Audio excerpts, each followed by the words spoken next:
ఇప్పుడు కేవలం 7,999 up to 10 kgs వరకు బరువు తగ్గి అధిక బరువు నుంచి వచ్చే ప్రధాన సమస్యలను దూరం చేసుకోండి. మరోసారి ఐటమ్ సాంగ్స్ సీజన్ మొదలైంది. చాలా క్రేజీ ప్రాజెక్ట్స్ లో స్పెషల్ సాంగ్స్ హాట్ టాపిక్ గా మారిన ఐటమ్ గర్ల్స్ మాత్రం దొరకడం లేదు.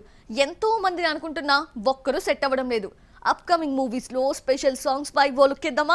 ఐటమ్ సాంగ్ లేకుండా సుకుమార్ మూవీ ఉండదు. హీరోయిన్స్ సెలెక్షన్స్ విషయంలో కూడా ఇంతగా సర్చింగ్ చేయడు. పుష్పలో ఐటమ్ గర్ల్ కోసం చాలా మందిని అనుకొని చివరికి బన్నీ సిఫార్సు మేరకు చివరి నిమిషంలో సమంతని తీసుకున్నారు. పుష్ప 2 మొదలైనప్పటి నుంచి ఐటమ్ సాంగ్ ఎవరు చేస్తారన్న చర్చ మొదలైనా ఓ కొలికి రావడం లేదు. పుష్ప 2లో ఐటమ్ గర్ల్ గా రోజుకో పేరు వినిపిస్తోంది. సమంతనే కనిపిస్తుందని టాక్ వచ్చినా ఆ మధ్య ఓ ఇంటర్వ్యూలో ఐటమ్ సాంగ్స్ చేయనని చెప్పడంతో సమంత ఉండదు అని తేలిపోయింది. జాన్వీ కపూర్ తో ఐటమ్ సాంగ్ చేస్తున్నారని, కాదు బాలీవుడ్ బోల్డ్ బ్యూటీ దిశా పఠాని మెరుస్తోంది అన్న వార్తలు వచ్చినా ఎవ్వరూ కన్ఫర్మ్ కాలేదు. పుష్ప 2 ఐటమ్ సాంగ్ కోసం సుకుమార్ మల్ల గుల్లాలు పడుతున్నాడు. పుష్ప 2లో స్పెషల్ సాంగ్ సూపర్ హిట్ కావడంతో పుష్ప 2 ఐటమ్ సాంగ్ పై భారీ అంచనాలున్నాయి.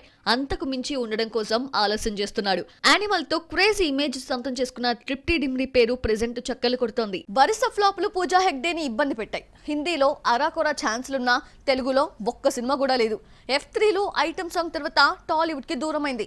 లేటెస్ట్ గా పూజాకి మరో ఐటమ్ ఆఫర్ వచ్చిందా? Watch the story. Pooja career start అయి 12 ఏళ్లు దాటినా తెలుగులో తప్ప మరో భాషలో ఐటమ్ సాంగ్ చేయలేదు.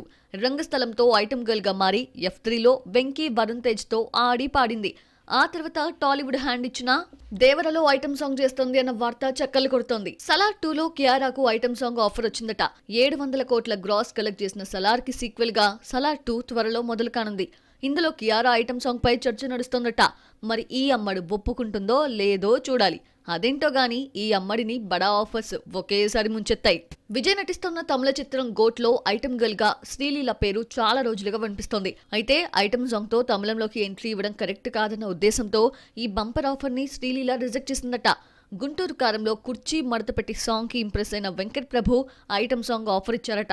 గుంటూరు కారంలో శ్రీలీల హీరోయిన్ అన్న పేరే గాని ఐటమ్ గర్ల్ గా కూడా తనే అయి కుర్చీ మడత పెట్టింది.